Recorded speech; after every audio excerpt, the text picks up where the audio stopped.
बोलो जयकारा, बोल मेरे श्री गुरु महाराज की जय।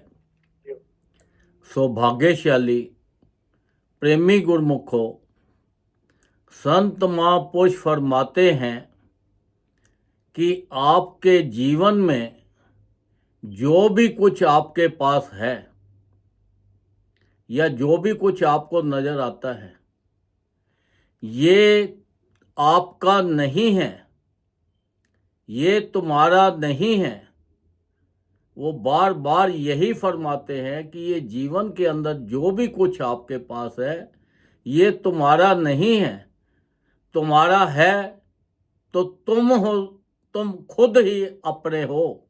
क्योंकि जो तुम्हारे अंदर बोल रहा है, देख रहा है, सुन रहा है, बस वही तुम हो। बाकी तुम्हारा यहाँ पर कोई भी नहीं है। ना परिवार है, ना संसार है, ना संसार की चीजें हैं। क्योंकि जीवन के अंदर जिसने भी जन्म लिया है, जो भी चीज आई है, उसका अंत तो जरूर एक ना एक दिन जरूर होना है। उसने जो जीवन जन्म लिया है, चाहे वो पशु हो, इंसान हो, कोई भी हो, उसने मरना एक दिन जरूर है। यही एक जीवन का सच है। क्योंकि हम तो सब चीज़ों को अपना मान के उन्हीं को सच्चा मानते हैं। क्योंकि मनुष्य जीवन के अंदर मनुष्य को ये शरीर के साथ प्यार बहुत है, बहुत ज़्यादा मोह है ये शरीर के साथ। और शरीर भी जो है वो भी आपको छोड़ के जाना पड़ेगा, वो भी आपके साथ नहीं जाएगा। ना आपका भाई बंद आपके साथ कोई जाएगा, ना कोई आपका रिश्तेदार जाएगा, ना ये संसार की चीज़ें जाएंगी। यही जीवन का सच है। जीवन की चार चीज़ें सच्ची है। क्या है? नंबर एक है, जो जन्मा है उसने मरना जरूर है। और दूसरा क्या है? जैसा आप करोगे वैसा आप भरोगे। तीसरा क्या है? ना संसार में आप कुछ लेकर आए थे और ना ही कुछ लेकर जाओगे। चौथी चीज क्या है? हमारा कोई नहीं है और हम भी किसी के नहीं हैं। ये चार चीजें जीवन का सच है, चाहे आप मानो या ना मानो। हम हर रोज देख रहे हैं कि सैकड़े लोग दुनिया से जा रहे हैं, और साथ क्या लेके जा रहे हैं? कुछ भी लेके नहीं जा रहे। जो शरीर होता है वो भी उनका अग्नि को दे दिया जाता है। तो ये संसार जो है, हम तो ये सोचते हैं कि चलो भाई वो तो जो मर गया सो मर गया, हम तो इस संसार में अमर हैं। हम तो अपने काम काज में फिर फंसे रहते हैं, ये संसारिक चीज़ों में फंसे रहते हैं। तो हमें ये संसार के साथ इतना मोह हो गया है कि हम जब जाएंगे तो साथ अपने कुछ भी नहीं लेके जाएंगे। सब कुछ यहीं का यहीं रह जाएगा। चाहे हमारा परिवार है, ये भी हमारा यहीं रह जाएगा। हम ये परिवार को भी, ये हमारा जितना है, आज माँ है, बाप है, भाई है, बहन है, ये जितने भी रिश्ते हैं, ये सारे के सारे रिश्ते तब तक है जब तक हम संसार में हैं। जब संसार में जीव आता है, जन्म लेता है, तो उसका रिश्ता उसकी माँ से बन जाता है, फिर बाप से बन जाता है, फिर भाई बन जाते हैं, फिर रिश्तेदार हो जाते हैं, चाचे मामा हो जाते हैं। तो ऐसे बहुत रिश्तेदार हो जाते हैं। जब बड़ा हो जाता है तो फिर उसके यार दोस्त हो जाते हैं। फिर जब शादी हो जाती है ससुराल वाले हो जाते हैं। ये तो रिश्ते बनते ही जाएंगे, ये ख़त्म नहीं होंगे। पर जब हम जाएंगे तो हम सबको छोड़ के चले जाएंगे। ये रिश्ते जितने भी हैं यहीं के यहीं रह जाएंगे। संत महापुरुष बार बार फरमाते हैं कि देखो, ये जो जीवन है आपको मिला है, ये आपको नाम जपने के लिए मिला है। आप और संसार जो है ये सुख भोगने के लिए मिला है। अगर आप कहीं प्रदेश में जाओ तो आप 2 दिन, 4 दिन, 8 दिन, 15 दिन आप रुकोगे। आप परमानेंट तो वहाँ नहीं रहोगे, आपको एक ना एक दिन तो वापस आना ही पड़ेगा। तो फिर जब हमें पता है कि हमें वापस जाना है, तो हम संसारिक चीज़ों से मोह क्यों बढ़ाएं? हम संसारी चीज़ों के साथ लगाव क्यों करें? क्यों संसार के अंदर ये चीज़ नहीं मिली तो हमें बहुत दुख हो रहा है, ये चीज़ मिल गई तो हमें सुख हो गया। जो सुख के लिए मिलती भी है तो वो दुख का कारण बन जाती है। जो गरीब आदमी होता है वो कहता है जी मेरे पास धन आ जाए तो मैं सुखी हो जाऊंगा। जो धनवान है वो कहता है जी मेरे पास और धन आ जाए तो मैं सुखी हो जाऊंगा। जब बहुत धन आ जाता है फिर उसकी खूब संसार के अंदर बड़े लोगों में इज्जत मान हो जाता है। फिर वो कहता है, फिर उसी धन से उसको डर लगता है कि कोई मुझे मार ना दे। फिर वो अपने सिक्योरिटी गार्ड रखता है, अपने घर का अच्छी तरह से मजबूती से पहरा करवाता है कि कोई रात को ना आके मार जाए। तो देखो ये सब चीज़ें जितनी भी हैं ये सुख भोगने के लिए हमारे बनी है, ये सुख देती नहीं है। क्योंकि हम इनके पीछे जितना घूमते जाएंगे, हमारा संसार, हमारा जीवन, हम किस काम के लिए संसार में आए हैं, ये सब चीज़ें जो हैं हमारी खराब होती जाएंगी। और हमारा जीवन जो है ऐसे ही ढलता ढलता एक दिन बुढ़ापा आ जाएगा, शरीर छूट जाएगा और हम फिर उसी 84 लाख योनि में फंस जाएंगे दुखों के अंदर ही। क्योंकि संत महापुरुष तो बार बार फरमा रहे हैं कि देखो आप ज़्यादा से ज़्यादा नाम जपो, संसार के सुख भोगो, संसार से प्यार मत करो, क्योंकि ये संसार की कोई भी चीज़ अपनी नहीं है। अब देखो वो गाना था, एक बना था, वो कहते हैं पल दो पल की जिंदगी है, 2 दिन की जिंदगी है, पल की खबर नहीं। गाना था 2 दिन की जिंदगी है, पल की खबर नहीं। तो देखो संत महापुरुषों ने तो 2 दिन दिए थे, पर हमारे सतगुरु ने हमें 7 दिन दे दिए हैं।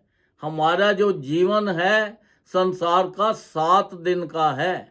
तो आप देख लो 7वां दिन कौन सा आएगा, ये आप खुद देख लो। क्योंकि 7 दिन ही इंसान की जिंदगी है। इसी 7 दिनों में उसने अपना शरीर, अपना संसार, अपना रिश्तेदार सबको छोड़ छोड़ के चले जाना है।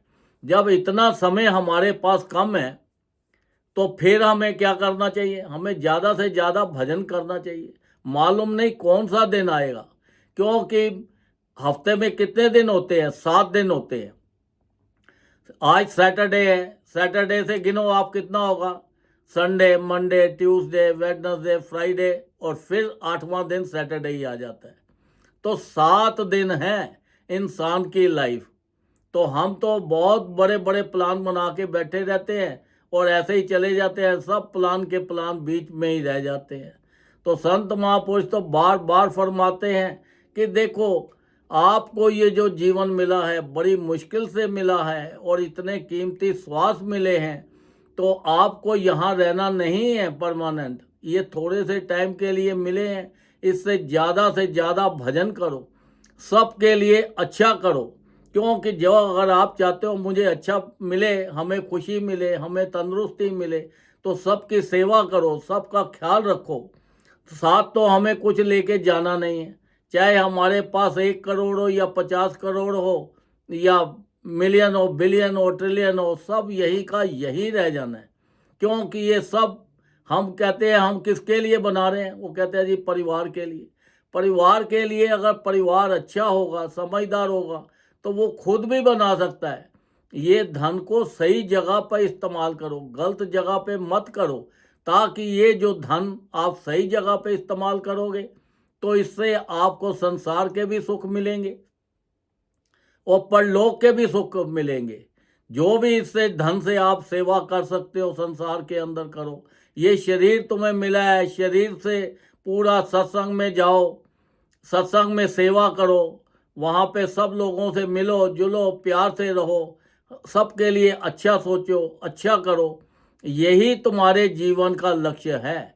क्योंकि ये संसार के अंदर हमारा सिवाय उस परमात्मा के नाम से और कुछ भी साथ नहीं जाने वाला और ना है। संत महापुरुषों ने इतनी अपार कृपा की, जब परमात्मा की बड़ी अपार कृपा होती है तब जाके कहीं संत महापुरुषों के दर्शन होते हैं। जब उससे भी ज़्यादा अपार कृपा होती है तो फिर जाके हमें सत्संग मिलता है, तो फिर उसके बाद हमें नाम मिलता है। आजकल तो संत महापुरुषों की इतनी अपार कृपा है, जो भी जाता है सबको नाम दान दे देते हैं। पहले समय में नाम लेने के लिए उनको सैकड़ों साल पहले आश्रम की तपस्या करनी पड़ती थी, सेवा करनी पड़ती थी, तब जाके संत महापुरुष सतगुरु नाम देते थे।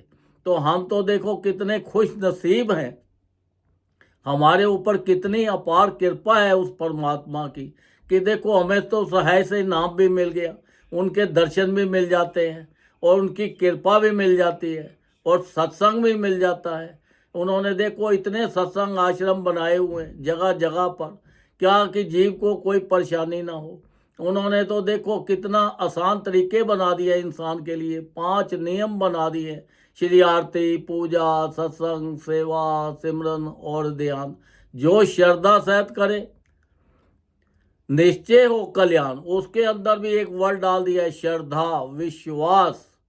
अगर हम संसार के अंदर ये सोच ले कि जीना जो है झूठ है, मरना सच है, अगर ये हमारे अंदर विश्वास आ गया तो हम ये जीवन हमारा सफल हो जाएगा। फिर हमें ये संसार की चीज़ों के हम सुख भोगेंगे, इनके साथ हमें मोह नहीं रहेगा। क्योंकि ये जो दुख होता है, हमें दुख इसीलिए होता है कि जो हम मोह डाल लेते हैं। हम बोलते हैं कि देखो भाई ये जो बच्चा है हमारा आज बीमार हो गया तो हमें दुख होना शुरू हो जाता है। आज मेरा बाप बीमार हो गया तो मुझे दुख शुरू हो गया। आज मेरा रिश्तेदार बीमार हो गया तो मुझे दुख। ये तो संसार की चीज़ें आनी जानी सभी के साथ है। अब जैसे आप कभी ईजीसी का ग्राफ देखो, वो ग्राफ क्या होता है, कभी ऊपर कभी नीचे, कभी ऊपर कभी नीचे। अगर स्ट्रेट हो जाए तो क्या होता है, आदमी वो कहते हैं जी फ्लैट हो गया, काम खत्म हो गया। तो ये तो जीवन के अंदर हमारे सुख और दुख आने जाने हैं, ये सारी चीज़ें साथ लगी हुई हैं। तो हमें ये सुखों दुखों की परवाह ना करते हुए, क्योंकि आज है, अगर आज दुख है तो ये दुख रहेगा नहीं, ये खत्म हो जाएगा, इसके बाद फिर हमें सुख मिलेगा। अगर आज तंदुरुस्ती है तो कल को हमें बीमार भी हो सकते हैं, अगर बीमार हैं तो हम तंदुरुस्त भी हो सकते हैं। तो देखो इतना संत महापुरुष हमें बार बार उदाहरण दे के हमें बताते हैं, हमारे ऊपर इतनी कृपा करते हैं, फिर भी अगर हम नहीं समझे तो फिर गलती हमारी है। उन्होंने तो अपनी कोशिश पूरी पूरी कर रहे हैं कि देखो ज़्यादा से ज़्यादा नाम जपो। हमारे लिए 5 नियम भी बना दिए कि जिस परिवार में ये 5 नियमों का पालन होगा उस परिवार के अंदर सुख संपत्ति की कोई कमी नहीं रहेगी। संसार के सारे सुख अपने आप आते चले जाएंगे, हर तरह से मौज ही मौज रहेगी। उन्होंने फरमाया कि देखो ये कलयुग का वक़्त है, 24 घंटे आपको मिले हैं, इतने कीमती श्वास मिले हैं, इतने कीमती श्वासों को आप खराब कर रहे हो। कम से कम भी 2 घंटे जरूर भजन करो। 2 घंटे कंटिन्यूस नहीं कर सकते तो 1-1 घंटा करके करो। 1-1 घंटा करके नहीं कर सकते तो आधा-आधा घंटा करके करो। अगर शरीर आपका तंदुरुस्त नहीं है तो लेट के करो। अगर आप ट्रैवल कर रहे हो तो ट्रैवल में करो, उठते बैठते चलते फिरते हर वक्त भजन ही भजन करो। जितना ज़्यादा भजन करोगे आपको उतना ज़्यादा ये संसार का भी सुख मिलेगा और परलोक का भी सुख मिलेगा। क्यों कि ये जो भजन है यही हमें साथ लेके जाना है, यही हमारा साथ देगा। जो सांसारिक धन है ये तो यही का यहीं छोड़ के चले जाना है। तो जो जितना ज़्यादा भजन करेंगे उतना ही ज़्यादा हमें वहाँ पे आगे जाके सुख मिलेगा। तो इसलिए ज़्यादा से ज़्यादा भजन करके अपने जीवन का लाभ उठाएं, संत महापुरुषों के हुक्म में चलें, उनके बनाए हुए नियमों का पालन करें, सबके लिए अच्छा सोचें, अच्छा करें। कोई पुरानी बातें किसी के साथ तुम्हारी कोई है तो उसको भूल जाओ, क्योंकि गंदगी जो होती है उसको जितना फोलोगे उसमें बदबू ही बदबू आपको मिलेगी, कोई अच्छी चीज़ नहीं मिलेगी। तो पुराना जिसके साथ भी आपका कैसा भी रिश्ता है सबको भूल जाओ। तो संसार में एक ही चीज़ सोचो कि सबसे प्यार से रहना है, प्यार से रहना है, प्यार से ज़िंदगी अपनी बतानी है, क्योंकि मालूम नहीं कब किस वक्त हमें बुलावा आ जाए और हम चले जाएं और ये शरीर को यहीं छोड़ जाए। क्योंकि इंसान सोचता है मैं 100 साल जीऊँगा, 50 साल जीऊँगा, 10 साल जीऊँगा, कोई गारंटी नहीं किसी की, कब किस वक्त हो जाए कोई पता नहीं है। एक श्वास आया, दूसरा श्वास आएगा या नहीं आएगा, इसकी भी गारंटी नहीं है। तो देखो, जब इतना कुछ है तो हमें ये सोच लेना चाहिए ज़िंदगी के ये जो 4 सच हैं कि देखो, जन्मा है तो मरना भी जरूर है, जैसा हम करेंगे वैसा ही हम भरेंगे। कुछ ना साथ लेके आए थे, ना साथ लेके जाएंगे। हमारा कोई भी नहीं है और हम भी किसी के नहीं हैं। बस ये 4 चीज़ें हैं ज़िंदगी का सच। ये सच सोच के तो बस ज़्यादा से ज़्यादा भजन करो, यही हमारे साथ जाएगा और यही हमारा लोक और परलोक दोनों सुखी करेगा। ज़्यादा से ज़्यादा भजन करके अपने जीवन का पूरा पूरा लाभ उठाओ, अपना लोक भी सुखी करो और परलोक भी सुखी करो। बोलो जयकारा, बोल मेरे श्री गुरु महाराज जी की जय।